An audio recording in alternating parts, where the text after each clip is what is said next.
할렐루야, 할렐루야. 8월 17일 목요 새벽 예배에 예배 자리에 나오신 모든 성도님들을 예수님 이름으로 환영하고 또 축복합니다. 저희들이 하나님께서 맡겨주신 그 사명을 감당하며 나아갈 때 때로는 장애물이 있고 저희를 낙담시키려는 여러 가지 일들이 있지만 그럴 때마다 정말 이겨낼 힘과 능력 주시는 주님만 바라보며 나아가는 저희들 되기를 소망합니다. 이 시간 우리 박수치며 담대히 주님만 의지하며 싸워 나갈 것을 함께 찬양하며 나아갑시다.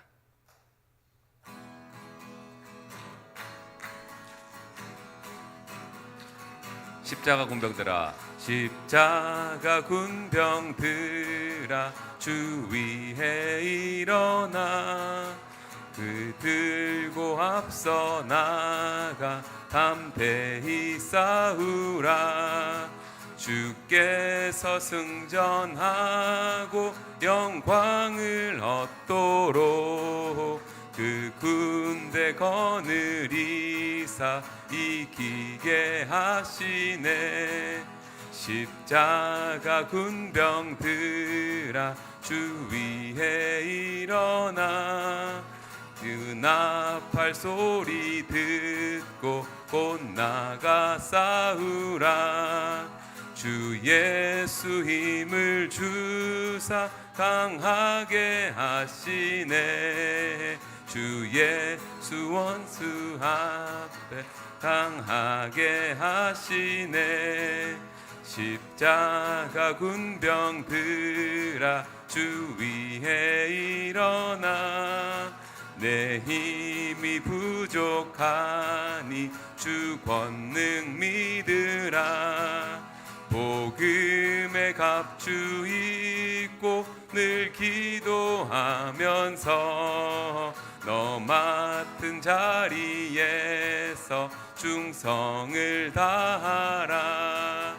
십자가 군병들아, 주 위에 일어나 이날에 접전하고 곧 개가 부르라. 승전한 군사들은 영생을 얻으며 영광의 주와 함께 왕노릇할. 승전한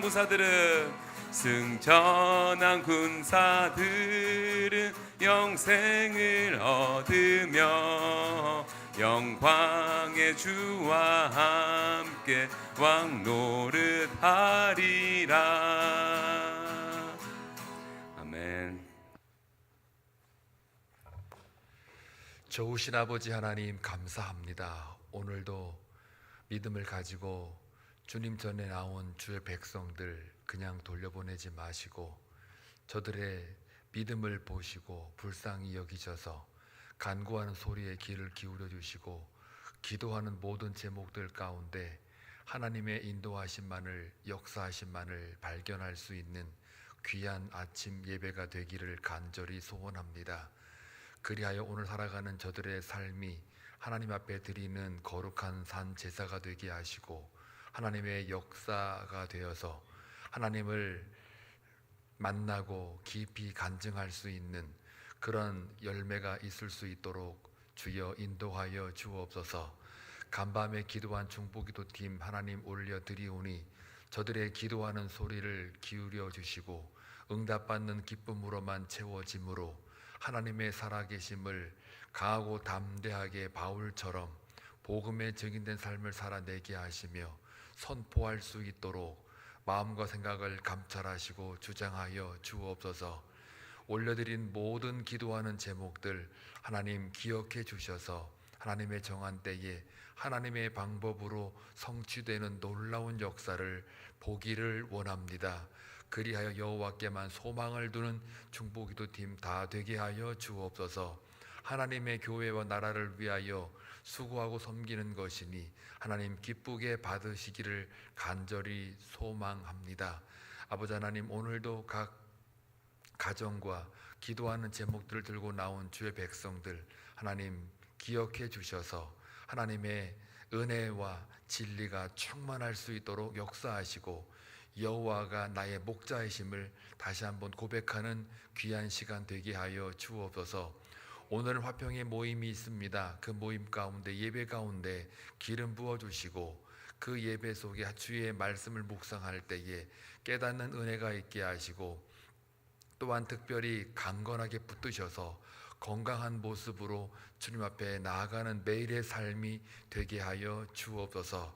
바울처럼 범사에 늘 하나님 섬기기를 정말 주님 앞에 칭찬받는 것으로 나오는 화평의 어르신들 다 될 수 있도록 주여 인도하옵시고 오늘도 깨닫는 은혜와 더불어 늘 은혜만 충만하게 하여 주옵소서. 예수님의 이름으로 기도하옵나이다. 아멘. 하나님 말씀 보시겠습니다. 사도행전 22장입니다. 30절에서 23장 11절까지 하나님 말씀 함께 교독할 때에 주의 음성을 들을 수 있기를 바랍니다. 이튿날 천부장은 유대인들이 무슨 일로 그를 고발하는지 진상을 알고자 하여 그 결박을 풀고 명하여 제사장들과 온 공회를 모으고 바울을 데리고 내려가서 그들 앞에 세우니라. 바울이 공회를 주목하여 이르되 여러분 형제들아 오늘날까지 나는 범사의 양심을 따라 하나님을 섬겼노라 하거늘 대제사장 아나니아가 바울 곁에 서 있는 사람들에게 그 입을 치라 명하니 바울이 이르되 회칠한 담이여 하나님이 너를 치시리로다. 내가 나를 율법대로 심판한다고 앉아서 율법을 어기고 나를 치라 하느냐 하니 곁에 선 사람들이 말하되 하나님의 대제사장을 네가 욕하느냐. 바울이 이르되 형제들아 나는 그가 대제사장인 줄 알지 못하였노라 기록하였으되 너의 백성의 관리를 비방하지 말라 하였느니라 하더라. 바울이 그중 일부는 사두개인이요 다른 일부는 바리새인인 줄 알고 공회에서 외쳐 이르되 여러분 형제들아 나는 바리새인이요 또 바리새인이 아들이라 죽은 자의 소망 곧 부활로 말미암아 내가 신문을 받노라. 그 말을 한즉 바리새인과 사두개인 사이에 다툼이 생겨 무리가 나누어지니 이는 사두개인은 부활도 없고 천사도 없고 영도 없다 하고 바리새인은 다 있다 함이라. 크게 떠들새 바리새인 편에서 몇 서기관이 일어나 다투어 이르되 우리가 이 사람을 보니 악한 것이 없도다. 혹 영이나 혹 천사가 그에게 말하였으면 어찌하겠느냐 하여 큰 분쟁이 생기니 천부장은 바울이 그들에게 찢겨질까 하여 군인을 명하여 내려가 무리 가운데서 빼앗아 가지고 영내로 들어가라 하니라. 그날 밤에 주께서 바울 곁에 서서 이르시되 담대하라. 내가 예루살렘에서 나의 일을 증언한 것 같이 로마에서도 증언하여야 하리라 하시니라. 아멘. 복음 증거자들은 그 성품의 특성이 하나 있는데요. 담대함입니다. 영어에 boldness라고 하는데 담대함입니다. 이 담대함이라는 것은 세상 사람들에게는 힘과 능력이 있고 또 많이 배우고 뭔가 가진 것이 있으면은 사람들 앞에 떵떵거린 이런 모습들을 보게 되는데요. 그게 사람들은 담대하다 이렇게 이야기하기도 합니다. 그러나 우리가 복음을 증거하는 사명자의 삶을 바라볼 때에 담대함이라는 것은 세상이 주는 그 근거를 가지고 담대할 수는 없습니다. 인간은 분명히 한계가 있고 또 더 큰 강자가 나타나면 거기에 주눅들기 마련이기 때문입니다. 인간의 연약함, 한계성이 바로 그것을 증명하지요. 그런데 복음의 증거자, 사명자로 살아가는 사람들은 사실 세상에 힘과 능력 갖고 있지 않습니다. 세상 사람들의 그 많은 배움도 갖고 있지 않을 때가 많고 또 자기보다는 물질을 더 많이 갖고 있는 사람들이 많기 때문에 오히려 그런 것들이 복음 증거하는 데 있어서의 뭐 약간의 아니면 상황에 따라서 도움은 될 수 있어요. 연장은 될 수 있지만 그러나 그 마음속에 깊이 나오는 그 담대함이란 복음을 증거하겠노라고 하는 그 담대함이라는 것은 또 다른 차원의 문제입니다. 오늘 바울이 아주 담대하게 복음을 증거하는 모습을 또 보게 됩니다. 여러분, 유대인으로서 이 신문을 받는다는 것, 특별히 71명으로 구성된 사내들인 공회 앞에서 신문을 받는 것은 누구나가 다 두려움과 떨림으로 이렇게 서게 되고요. 또 거기서 이제 죽을 수도 있는 상황인데 오히려 그 자리가 바울에게 있어서는 복음을 증거하는 기회가 되고 있습니다. 왜 그러냐면 그 복음을 증거하는 그 모습이 담대하기 때문이에요. 주눅들지가 않는 거예요. 오늘도 이 천부장은 유대인들의 그 소요를 좀 막아보려고 이렇게 공회를 주선합니다. 마치 겉보기에는 그 천부장 글라우디오 루이스라고 하는 사람인데 이 사람이 이 소요가 일어나면 아무래도 이 정치적인 입지를 깎아먹고 또 소동 때문에 오히려 소란스러우니까 이 치안과 어떤 그런 안정을 담당하는 그런 공직자로서 이 천부장의 책임이 있으니까 아마 이런 소요들을 좀 잠재워 보려고 이렇게 자리를 만들어 준 것 같아요. 그래서 공회에 다 모이라 이래 갖고 이제 유대인은 유대인의 문제로 해결을 할 수 있게끔 잠잠하게 좀 해보려고 애를 썼다가 오늘 보니까는 오히려 더 이제 분쟁이 일어나고 갈등이 일어나는 이 현상 속에 결국은 다시 오히려 천부장이 바울을 살려보려고 다시 이렇게 영내로 끌어내는 그런 모습을 오늘 보게 됩니다. 그리고 이제 하나님의 그 성령의 감동으로 음성을 듣게 되잖아요. 너를 갖다가 어떻게 해요? 오늘 예루살렘에서 네가 증거했던 것처럼 로마에 가서도 이와 같이 증거하게끔 만들겠다는 이 하나님의 놀라운 계획이 이 바울에게 또렷하게 들려지게 됩니다. 자, 그래서 가만히 보면은 이 바울의 그 담대함은 어디서부터 왔느냐? 오늘 본문에 보니까요, 1절에 보니까 바울이 공회를 주목하여 이르되 여러분 형제들아 이러면서 오늘까지 나는 뭐 했다고요? 범사의 양심을 따라 하나님을 섬겼다 이렇게 선언합니다. 유대인 공회 앞에서 나는 양심을 따라 하나님을 섬겼다 이 말이 굉장히 어려운 말이거든요. 이게 그냥 별거 아닌 말 같지만 이 공회에 속한 사람들은 누굽니까? 율법에 내놓은 사람들이고 율법을 가르치고 율법으로 아예 그냥 묻혀 사는 사람이에요. 자, 그런데 율법을 빼놓고 자기 양심을 따라 범사에 하나님을 섬겼다라고 하는 이 말은 좀 더 깊이 들어가면은 율법을 내가 잘 지켰다 그래서 섬겼다 이렇게 하는 것이 아니라 범사의 양심을 따라 그랬으니까요. 율법을 지키는 사람들 가운데서는 많은 사람들이 있었어요. 기도할 때나 금식할 때나 아니면 그러니까 율법을 사는 자가 아니라 율법을 지켰다라고 하는 어떤 행위에 그런 가치를 매기고 있기 때문에 그 속에는 아닌데 겉으로만 지키는 것을 사람들에게 보이기 위하여 우리가 잘 아는 바와 같이 이 바리새인의 그 위선적인 부분들이 많이 있지 않았겠습니까? 그런 거에 대해서 일침을 가하는 말이에요. 그러니까 이걸 듣고 누가 이제 화를 내냐면은 2절에 대제사장 아나니아가 지금 화를 냅니다.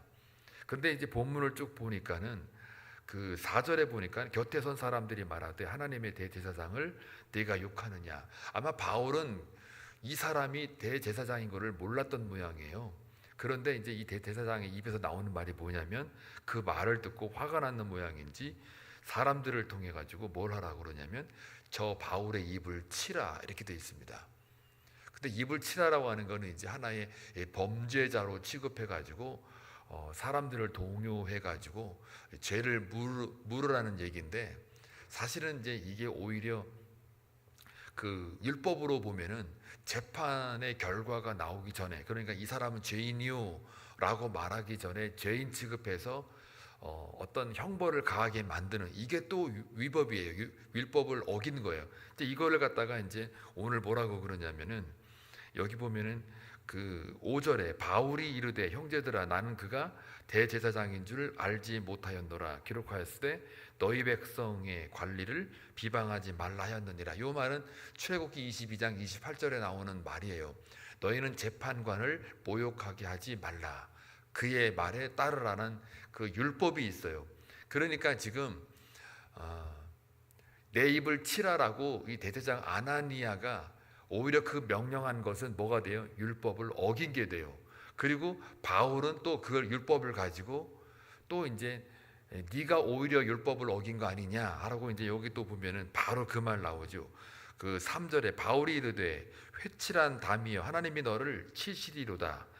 네가 나를 율법대로 심판한다고 앉아서 율법을 어기고 나를 치라 하느냐 하니, 이 말이 이제 나는 아직 죄인이 아닌데 네가 지금 명령해서 나를 죄인 취급하고 입을 치라고 했으니 이 또한 율법을 어긴 거 아니냐, 율법을 말하는데 율법을 어긴 거 아니냐라고 이야기를 하고 있는 거예요.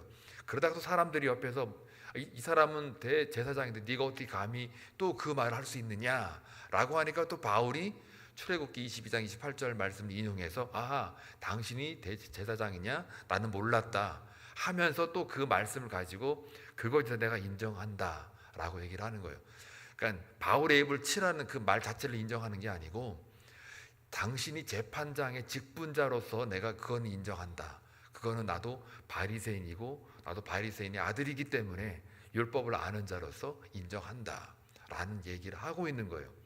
자, 이 바울이 지금요, 이 담대하게 나올 수 있는 그 근거가 두 가지가 나왔어요. 하나는 오늘 보니까 나는 범사에 양심을 따라 하나님을 섬겼다. 양심을 따라 하나님을 섬겼다, 이 말은요, 내 의와 내 판단과 내 자아로 하나님을 섬긴 게 아니라는 거예요. 목사도요, 이 말씀을 증거할 때 또 사람들을 이끌고 목회할 때도 그조차도 자기를 위하여 할 때가 있어요.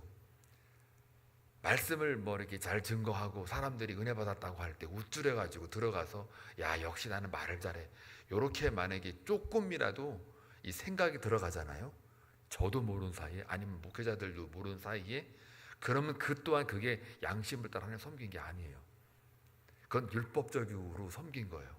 자기 의가 드러나게 되면, 그래서 이 목회자들이나 이 말씀 맡은 자들, 또 하나님의 그 복음을 증거하는 사람들일수록 굉장히 조심해야 되고 신중해야 되는 거죠.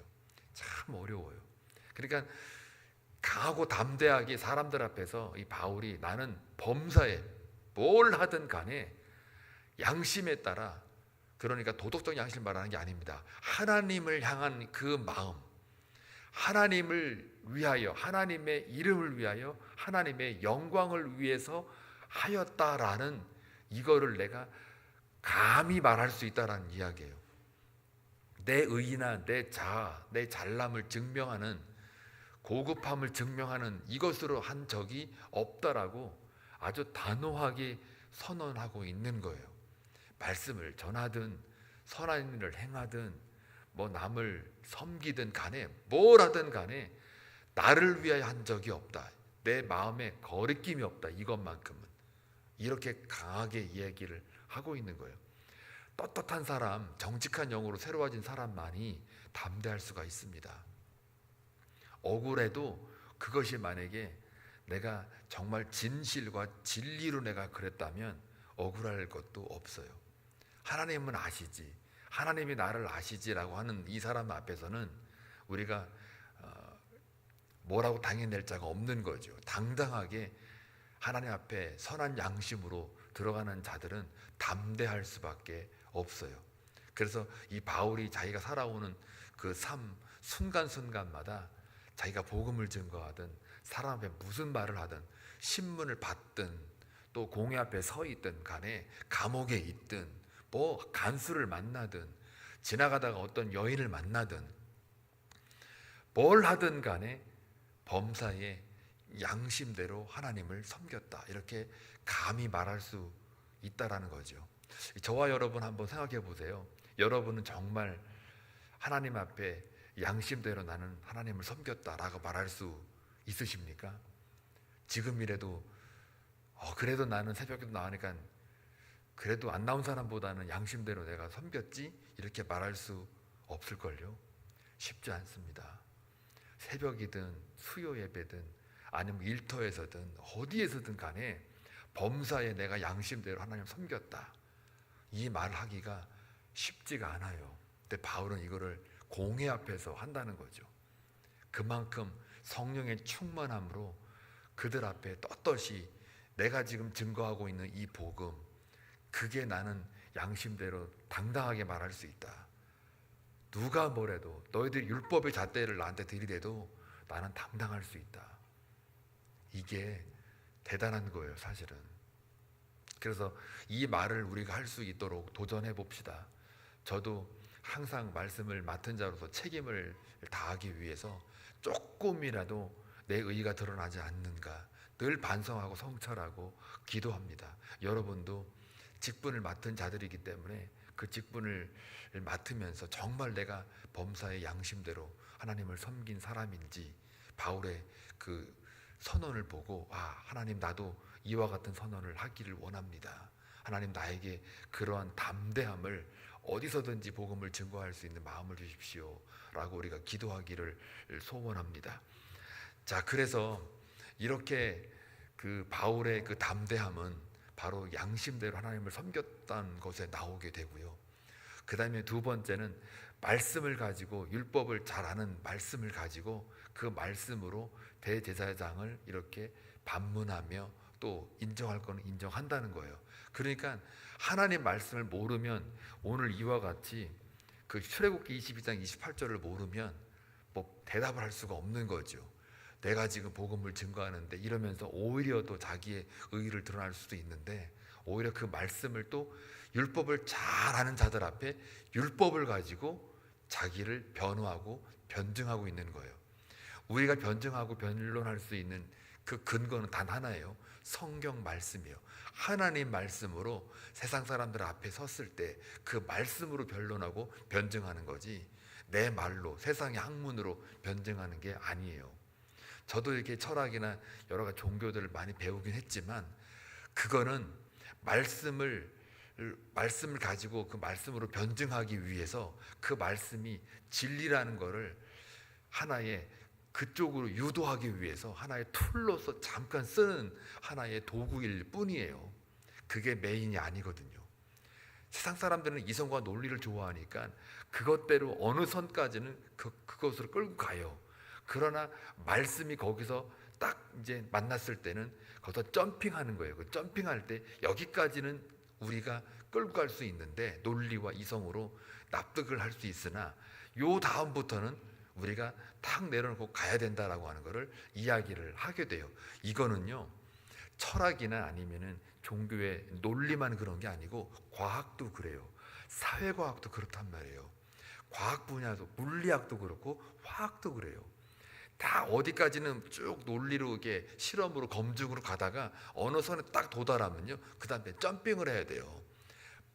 가설이 있어야 되는 거예요. 그 가설을 인정해야만 점핑이 가능한데, 점핑 안 하면 거기서 머물러요. 그냥 머무르면 거기까지예요. 근데 과학은 점핑을 합니다. 점핑을 해요. 그렇기 때문에 이건 제가 말하는 게 아니고 과학자들이 하는 이야기예요. 그러니까 이 세상 논리나 이 말씀도 사람들을 납득을 시킬 때는 거기까지예요. 거기가 선이 있어요. 이거를 키에르케고르가 아주 잘 설명해 놨어요. 그래서 사람들은 이 감성적인 존재이다가 다시 조금 더 지나면 윤리적인 존재가 되고, 윤리까지 갔다가 다시 거기서 점핑하는데 그게 종교적인 존재다라고 하는 이 말은 인간의 실존이 그렇게 흘러가게끔 되어 있는 필연성을 말하거든요. 그러니까 오늘 이 바울도 이 율법학자들 앞에, 이 공회 앞에 율법을 가지고 설명해 내고 있잖아요. 그러니까 말씀을 잘 알고 있어야 사람들에게 전할 수도 있는 거예요. 이 선교학에서도 보게 되면 어떤 타문화나 타 종교에 들어갔을 때 복음을 증거하잖아요. 그럼 무조건 말씀만 냅다 던져버리면 그들의 종교의 틀이나 어떤 그 프레임이 맞지 않기 때문에 이해가 되지를 않는 거예요. 그러니까 그 틀과 프레임에 맞게끔 말씀을 상황화하는 과정이 필요해요. 근데 그 속에 그 말씀을 정확하게 알고 그들의 종교를 정확하게 알고 있으면 그 말씀을 이렇게 매칭시킬 수 있는 어떤 컨택 포인트를 만들어낼 수가 있는 거예요. 오늘 요 컨택 포인트를 정확하게 지금 바울이 이게 딱 이게 꼬집어서 말씀을 등장시켜 가지고 얘기를 하고 있는 거예요. 그러니까 이 유대인들도 딱 들었을 때, 특히 오늘 사두개인과 바리새인들 중에 분쟁을 일부러 일으키려고 말한 건 아닌데, 사두개인이 뭘 추구하고 바리새인이 무엇을 믿고 있는지를 이 바울이 정확하게 알고 있어요. 그래서 오늘 이 말씀을 이제 6절 이하 이렇게 보게 되면은 그 나는 바리새인이요 또 바리새인의 아들이다. 그러면 하는 말이 죽은 자의 소망 곧 부활로 말미암아 내가 심을 받노라. 이 말에 대하여 지금 그 바울이 지금 오늘 신문 받을 때 뭐라고 했어요? 이 본문에는 안 나오지만 그 전전 본문에 보게 되면 바울이 22장에 처음 들어갈 때 뭐라고 해요? 내가 예수를 어떻게 만났고 내가 눈이 감혀가지고 소경이 돼서 아나니아라는 사람이 나를 눈을 뜨게 하고 안수하고 거기에 그 신비적인 현상들을 다 얘기하잖아요. 이 바리새인들은 부활도 믿고 천사도 믿고 주의 영, 그러니까 하나님의 영을 믿고 그런 보이지 않는 세계를 믿는 거예요. 근데 사두개인들은 로마인들이 왜 좋아하느냐면은 바로 논리와 이성과 상식과 여러 가지 이 체계들이 있어야만 믿는 사람들이기 때문에 사두개인들은 부활을 믿지를 않아요. 죽음은 그냥 끝으로 이해를 하거든요. 그러니까 이 사두개인과 로마인들의 그 정치적으로 이렇게 잘 묶여 있는 이유도 바로 이런 논리에 근거해서 사두개인은 로마인과에게 우호적입니다. 근데 바리새인은 그렇지가 않은 거예요. 그런데 오히려 지금 바울이 이 컨텍스트를 가지고 사두개인보다 바울이 바리새인들의 그 믿는 그 자기의 그 간증이 다 지금 천사 이야기, 주의 영의 이야기, 부활의 소망의 이야기잖아요. 이거를 어떻게 해요? 오히려 이제는 그 사도행전 5장에 보게 되면 똑같이 공회 앞에 신문 받을 때에 그 가말리엘이라는 사람이 이렇게 나와가지고 얘기를 할 때가 있어요. 그러니까 변호해 주잖아요. 이게 하나님으로부터 난 것이면은 이거 우리가 잘못하면 우리가 벌 받는 거니까 한번 두고 보자. 과거에 이거 옹호했다가 다 망했으니까 하나님의 의로 나온 게 아니니까 다 어차피 없어질 것들이니 이번에도 한번 잘 보자라고 하는 것처럼 오늘은 가말리엘이 아니라 여기 이제 바리새인과 서기관이 오히려 바울을 투돈하고 있는 거예요. 왜요? 이들도 바울이 믿고 있는 이 천사라든지 부활을 믿고 있기 때문에 바울을 옹호하고 있다는 거예요. 그러니까 이걸 볼 때에 바리새인이 가지고 있는 그 율법을 잘 알고 있었기에 복음을 증거할 때도 거기 하나의 그 일환으로 방법으로 쓰임 받고 있는 거예요. 그러니까 세상을 향하여 우리가 복음으로 이겨내려면 성경에 누구보다도 전문가가 돼야 돼요. 여러분이 선교를 한다고요? 선교학 안에서도 제가 이제 선교를 그 학교에서 가르치지만 선교할 때 가장 먼저 해야 될 일이 뭐냐? 말씀에 도통해라 이거예요. 누구보다도 하나님 말씀을 이 토라를 누구보다도 전문가처럼 알고 있으라. 그 다음에 타종교를 배우고 타 문화를 배우고 타인의 그 컨텍스트를 들으라는 이야기예요. 그 다음에 말씀으로 그거를 덮으라는 거예요. 그러니까 이 세상 사람들은 타종교 타문화를 더 배우고 익혀가지고 나아가라 이렇게 말하지만 그러나 원래 이게 상황화 과정이라는 거는 말씀에 일단은 전문가가 되고 그 다음에 타문화 타종교를 배우라는 거예요. 그러니까 이 한빛장로교회가 선교를 하려면 먼저 말씀에 박사가 돼야 돼요. 세상에 주는 학위가 아니라 누가 뭐래도 여러분들은 말씀으로 물리칠 수 있을 만한 그런 말씀의 전문가가 되어야만 해요. 다시 말하면 말씀에 충만한 사람이 되어야 되는 거예요. 말씀으로 기도할 때 그 말씀이 떠올라야 되고 또 대화하다가도 그 말씀이 떠올라서 그 말씀으로 이렇게 던져서 선포해서 이겨내야 되는 그 수준까지 가야 선교를 하고 또 변증할 수 있고 변론할 수 있는 그 실력이 키워지는 거예요. 그래서 성경 공부가 너무 중요하고요. 그 성경 공부를 한 거를 깨닫기 위해서는 또 기도가 너무 중요한 거예요. 그래서 결국은 우리의 무장될 거는 기도와 말씀인 거예요. 이거는 하나의 핵심이자 가장 기본적이면서도 전부예요. 그 다음에 이제 삶 속에서 하나님이 나를 어떻게 인도하시는가를 하나씩 경험해 가면서 넘어지기도 하고 자빠지기도 하고 또 신비의 현상을 경험하기도 하고 하나님의 인도하심을 내가 맛보고 알아서 선포할 때에 대적하는 자들도 만나보기도 하고 또 선포했는데 사람들이 주께로 돌아오는 그 믿음의 역사를 경험하기도 하고, 이래서 하나하나 이렇게 성숙해가는 과정이 있는 거예요. 바울이 그냥 바울이 아니에요. 오늘 이렇게 공회 앞에 서가지고 담대하게 말씀을, 오히려 그 두려워할 수 있는 그런 기회임에도 불구하고 복음을 증거하는 그 담대함이 거기서 나오는 이유는 이런 경험들이 다 쌓이고 쌓여서 성숙해서 하나님 앞에 목숨을 걸고 생명을 아끼지 않고 복음의 그 마무리를 하기 위해서 전하는 이 모습은, 우리가 도전하기도 하지만 이게 그냥 하루아침에 된 것은 아닌 거예요. 매일매일 삶 속에 하나님을 만나는 경험이 쌓여야만 이 담대함이 나오는 거예요. 그래서 기도와 말씀은 기본이자 전부입니다. 그리고 오늘 마지막 절 11절에 보니까 이제 오늘 네가 이렇게 담대하게 나의 일을 증언하는 것처럼 로마에서도 증언하리라 라고 또 그 바울의 사명을 확인시켜 줍니다. 이 정도 했으면, 여러분, 이 정도 했으면 그냥 좀 뭐라 그럴까요?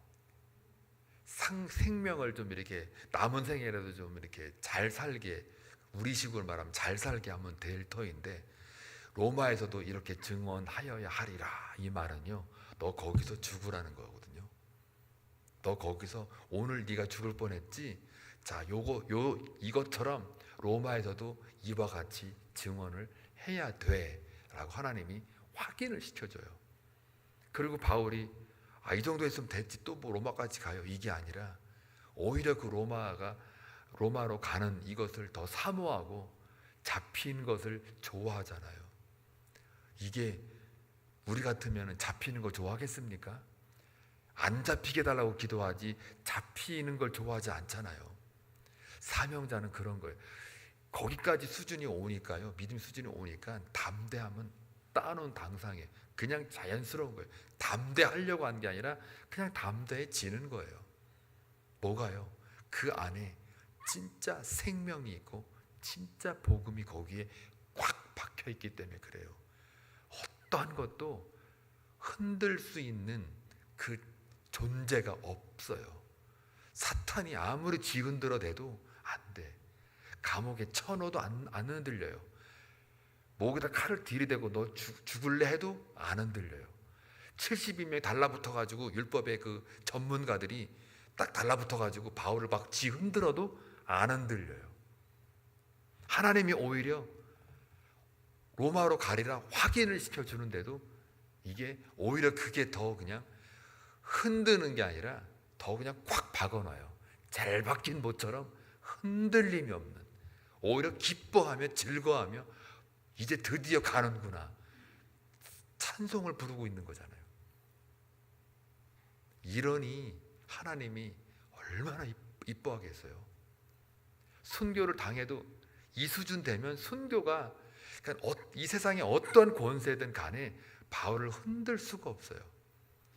저와 여러분, 어떠한 세상의 권세와 심지어 죽음이라도 여러분의 신앙을 막 흔들 수 없을 만큼의 믿음의 소유자가 되길 주의 이름으로 축원합니다. 그거 사모하긴 하십니까? 네, 다시 묻고 싶어요. 의심이 돼갖고 내가 지금 여러분의 신앙이 흔들지 마시오 아니요? 혹시 또? 흔들지 마세요. 그냥 적당히 흔드세요 아니에요? 혹시?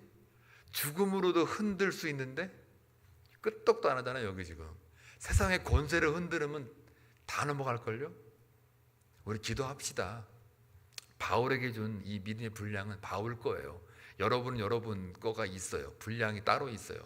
그러니 그걸 발견하시고 거기에 정진하면 돼요. 그리고 기도와 말씀으로 늘 매일매일 삶에 범사에 하나님을 인정하며 살면 돼요. 그러면 하나님이 계속해서 여러분들에게 도전을 주세요.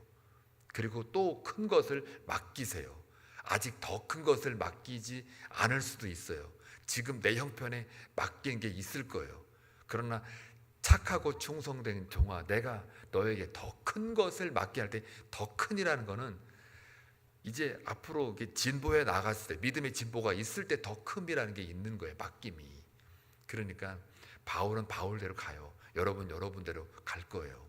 그러나 제가 일부러 찔림을 주는 이유는 바로 앞으로 여기서 머무르지 말고 믿음의 경주를 계속해서 하라는 이야기예요. 지금 여러분이 갖고 있는 이 믿음의 분량을 더 키우라는 거예요. 아니, 하나님이 마음먹고 택정한 받은 은혜가 있다면 키워질 겁니다. 기대하십시오. 키워질 거예요. 그리고 그것이 키워진 방법이 고난일 수 있고 심지어는 세상의 권세일 수 있고요. 뒤 흔드는 어떤 여러분의 자녀, 아니면 여러분의 친한 사람들, 아니면 죽음, 이것들이 될 수도 있어요. 그럴 때 당황하지 말고 아하, 하나님이 나를 키우시는구나 하고 담대하게 맞서 싸워나가는 승리자가 되시길 주의 이름으로 축원합니다. 기도합니다. 좋으신 아버지 하나님, 감사합니다. 바울의 그 믿음의 진보를 바라보며 도전받습니다. 어떠한 세상의 권세와 심지어 죽음까지도 바울을 흔들 수가 없는 그 믿음 앞에 우리 또한 그 믿음을 사모하는지 다시 한번 보기를 원합니다. 범사에 양심에 따라 하나님을 섬겼던 그 담대한 고백이 우리의 고백이 되게 하여 주옵소서. 그리하여 우리의 삶 자체가 복음 증거의 삶을 살아갈 수 있도록 기름 부어주시고, 오늘도 그러한 믿음을 가지고 기도하는 백성들 그냥 돌려보내지 마시고 저들의 입술을 열어 기도할 때에 응답받는 기쁨으로만 채워지는 놀라운 주의 은혜만 채워지게 하여 주옵소서. 예수님의 이름으로 기도하옵나이다. 아멘.